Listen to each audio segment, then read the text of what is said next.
Bu aydan etibarən Trans-Adriatik boru kəməri qazın nəqli üzrə yeni saziş çərçivəsində əlavə uzun müddətli ötürücülük gücünü istifadəyə verir. Bu barədə TAP Edge konsorsiumundan bildirilib. Qeyd edək ki, Azərbaycan qazının TAP marşrutu üzrə Avropa ixracının başlamasından ötən 5 il ərzində 54 milyard kubmetrdən artıq qaz tədarük olunub.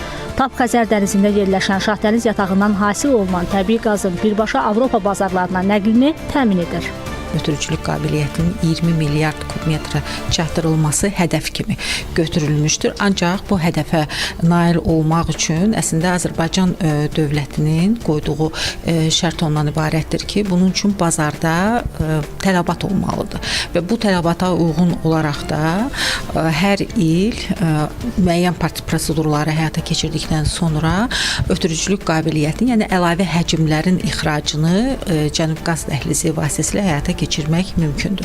Və məhz bu niyyət çərçivəsində Azərbaycan hökuməti Cənub qaz layihəsində ötürücülük qabiliyyətini 1.2 milyard 2026-cı ildən artıracaqdır və bunun 1 milyarddan biraz artıq həcmi nəzərdə tutulur İtaliya üçün və ilk dəfə olaraq 0.16 milyard kubmetrdə Albaniya üçün nəzərdə tutulur.